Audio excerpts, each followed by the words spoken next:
ہمارے پاس جب لوگ آتے ہیں اور وہ داخل طریقت ہوتے ہیں تو ہم جو بنیادی چیزیں ان کو بتاتے ہیں تو ان میں سے ایک چیز یہ لازمی بتاتے ہیں کہ رزق پاک نہیں ہوگا تو باطن روشن نہیں ہوگا. یہ بنیادی بات ہے. اگر رزق پاک نہیں ہے تو میرے حضور نے ارشاد فرمایا کہ ایک بندہ سفر کر کے کعبۃ اللہ کے صحن میں پہنچتا ہے اور کعبے کے پردوں کو تھام رہا ہے وہ یمد یدیہ اور لمبے لمبے ہاتھ کر کے کہتا ہے اے اللہ, لیکن اس کا کھانا حرام ہے, اس کا پینا حرام ہے, اس کا لباس حرام ہے, وہ غزیہ بالحرام, اس کو غذا حرام سے دی گئی ہے. میرے حضور نے فرمایا اس کی کوئی دعا قبول نہیں ہوگی. سفر کیا, جنگل پہاڑ کاٹے, سمندروں کو پاٹ کر کے آگے گیا, ہواؤں کے کلیجے چیر کے آگے بڑھا, مہینوں کی مسافتیں طے کر کے گیا اور کعبۃ اللہ کے سامنے کھڑا ہے, سین حرم میں مطاف میں کھڑا ہے, لیکن اس کا جسم حرام سے پلا ہے. اس نے جو پہنا ہے اس لباس کا تانا یا بانا حرام کا ہے, اس کو غذا حرام کی دی گئی ہے, اس نے پیا حرام کا ہے, اس نے کھایا حرام کا ہے, تو پھر اس کا یہ سارا سفر رائے گاں چلا جائے گا, اس کو کچھ نصیب نہیں ہوگا. تو سب سے پہلی شرط اس عنوان سے عقل حلال ہے. اس کے بعد پھر صدق مقال ہے کہ آپ کی زبان جھوٹ نہ بولے. جب کوئی شخص جھوٹ بولتا ہے روحانیات تو دور کی بات ہے, اللہ کے فرشتے اس سے 1 میل دور ہٹ جاتے ہیں. جب کوئی شخص جھوٹ بولتا ہے تو حدیث پاک میں آتا ہے اس کے منہ سے ایک خاص قسم کی بدبو نکلتی ہے. اس بدبو کو ہم نہیں سونگھ پاتے لیکن فرشتے سونگھ لیتے ہیں, چونکہ فرشتے انتہائی حساس مخلوق ہے اور وہ جھوٹ کی وجہ سے نکلنے والی بدبو کو سونگھتے ہیں. اللہ نے حضرت امام اعظم امام ابو حنیفہ رضی اللہ تعالیٰ عنہ کو یہ بصیرت عطا کی تھی اور یہ باطنی نظر بخشی تھی کہ جب کوئی شخص وضو کرتا تھا تو اس کے وضو کے پانی سے پہچان لیتے تھے کہ یہ کس گناہ کا مجرم ہے. جب بندہ وضو کرتا ہے تو وضو سے ہاتھوں کے گناہ جھڑتے ہیں, منہ کے گناہ جھڑتے ہیں, تو وہ وضو کے پانی سے اس بات کو محسوس کرتے تھے. اللہ نے ان کو وہ بصیرت عطا کی تھی, لیکن انہوں نے اللہ کی بارگاہ میں عرض کی مالک مجھ سے یہ چیز چھین لے, یہ چیز مجھے نہیں چاہیے. لوگوں کے بارے میں جو ہے وہ ایسا گمان پھر پیدا ہوتا ہے.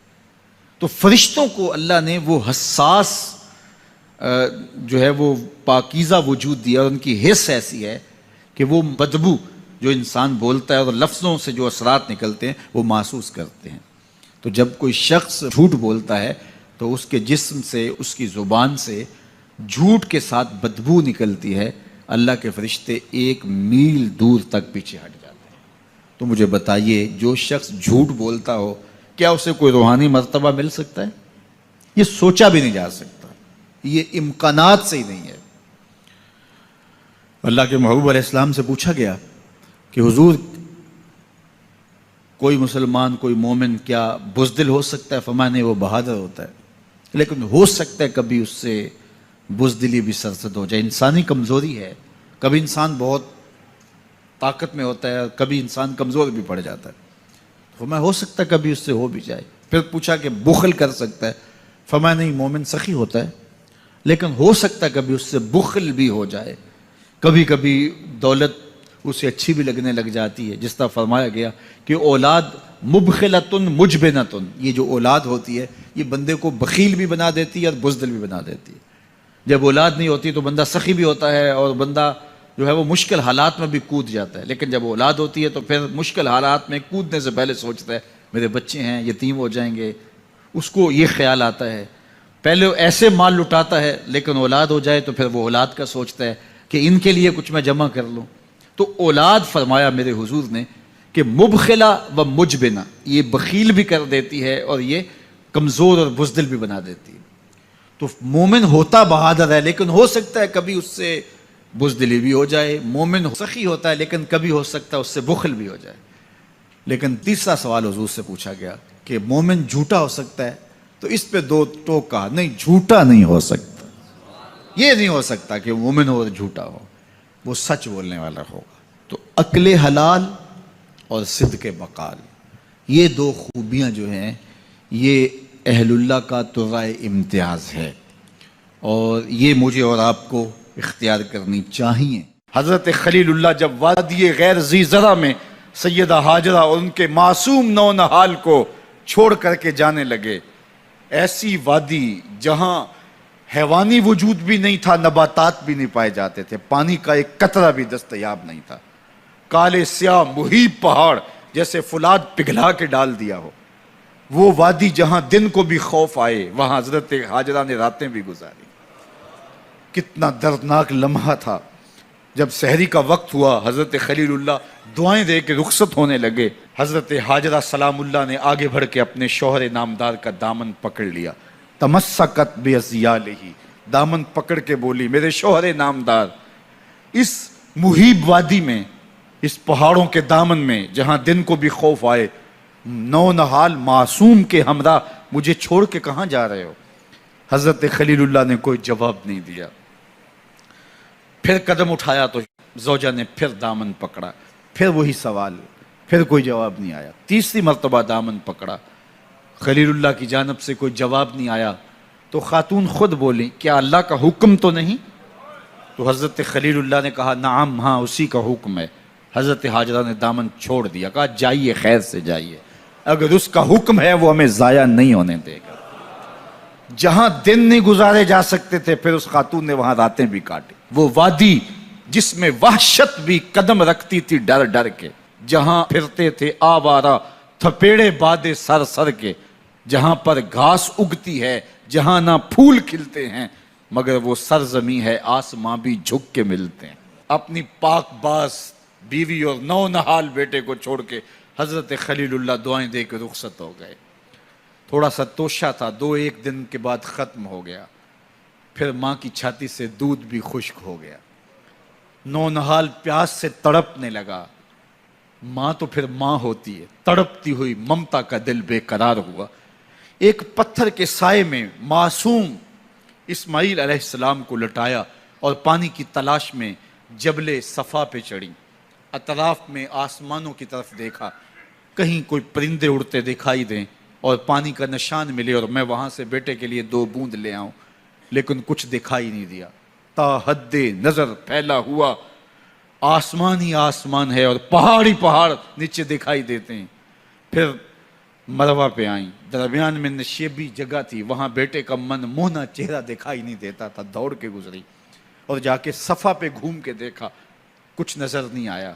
ادھر بھی دیکھ لیا، ادھر بھی دیکھ لیا، لیکن ماں تھی. پھر دوبارہ صفا پہ آئی، صفا پہ دیکھا، کچھ دکھائی نہیں دیا. پھر تڑپ کے مروہ پہ آئیں، وہاں پھر دیکھا، کچھ دکھائی نہیں دیا. پھر صفا پہ آئی، کبھی صفا پہ کبھی مروہ پہ. تڑپتی ہوئی ماں کی ممتا، بے قرار دل. ادھر پانی کی پیاس سے تڑپتا ہوا معصوم اسماعیل پتھر کی اوٹ میں. درمیان سے ماں گزرتی ہے تو بھاگ کے گزرتی ہے کہ بیٹے کا من مونا چہرہ بھی نگاہوں کے سامنے رہے. ذرا منظر تو دیکھو کتنا دل آویز ہے. اللہ اکبر، سینوں میں پتے پانی ہو جائیں، پتھر بھی ہو تو پگھل جائے اس زہرہ گداز داستان سے. لیکن اللہ پر توکل اور ماں کی بے قراریاں، کبھی صفا پہ کبھی مروہ پہ، زبان پہ شکایت نہیں ہے. پھر جب مروہ پہ پہنچتی ہیں، 7 چکر مکمل ہو گئے، تو ادھر کیا دیکھا کہ معصوم اسماعیل ایڑیاں رگڑ رہا ہے. ماں کا دل ڈولنے لگا کہ بیٹا آخری لمحوں میں. دوڑی کہ بیٹے کو جا کے اپنی چھاتی سے چمٹاؤں، ہو سکتا ہے 2 قطرے دودھ کے اس کی زندگی کی آس بندھا دیں. تو ماں دوڑتی ہوئی آئی، لیکن جب قریب آئی تو منظر بدلا ہوا تھا. معصوم کی ایڑیوں کے رگڑنے سے تازہ چشمہ پھوٹ رہا ہے. پانی ہے کہ بے قابو ہونا چاہ رہا ہے. آگے بڑھی، جلدی جلدی مٹی کی منڈھیری کرتے ہوئے کہا، زم زم، رک جا رک جا. اللہ اکبر. ہاجرہ سلام اللہ علیہا نے حضرت اسماعیل کی محبت اور اپنے رب پر توکل کی انوکھی اور البیلی داستان رقم کی. کہا، ہاجرہ تو نے بھی حد کر دی، لیکن قیامت تک تیری راہوں کو بھی جلوہ گاہ بنا دیں گے. یہاں نبی بھی دوڑیں گے، ولی بھی دوڑیں گے، غوث بھی دوڑیں گے، کتب اور ابدال بھی دوڑیں گے، شہنشاہ بھی دوڑیں گے، کج کلا بھی دوڑیں گے. یہ دوڑنا ہم عبادت بنا دیں گے. حتیٰ کہ امام الانبیاء بھی ان راہوں کی سائی کرتے رہے. عجیب رنگ، عجیب منظر اور عجیب کیف کا عالم. اچھا، یہاں رک کے ایک بات کرنا چاہوں گا، اگر آپ کی توجہ ہو. جہاں حضرت ہاجرہ دوڑیں اور ان کے مبارک قدم وہاں لگے اور لگ کے ہٹ گئے، عارضی نسبت ہے، مستقل نسبت نہیں ہے. جہاں ان کے قدم لگ کے ہٹ گئے وہ جگہ تو جلوہ گاہ بن گئی، اور جہاں حضور خود جلوہ فرما ہیں وہ گنبد خضرا جلوہ گاہ کیوں نہیں ہو سکتا ہے؟ اب یہ پانی جہاں حضرت اسماعیل کے قدم لگے، یہ پانی دنیا کا عظیم ترین پانی ہے، اور پھر اس کا پروٹوکول یہ ہے، اس کو کھڑے ہو کے پیا جاتا ہے۔ یار یہاں بھی روک کے ایک بات کہہ دوں، حضرت اسماعیل کے قدموں کو چھونے والے پانی کا پروٹوکول ہے کہ اس کے لیے کھڑے ہو جائیں، اور حضرت اسماعیل مسجد اقصی میں جس کے پیچھے کھڑے ہو کے نماز پڑھتے ہیں، اس امام کے لیے کھڑے ہو کے مصطفیٰ جان رحمت پہ لاکھوں سلام پڑھ لیں تو اس میں شرک کہاں سے آ جائے گا؟ تو یہ تکریم ہے، یہ عزت ہے اس پانی کی کہ اس نے حضرت ذبیح اللہ کے قدم چھوئے ہیں۔ تو یہ سارا حج، اللہ اکبر، ہمیں ہمارے ماضی سے جوڑتا ہے۔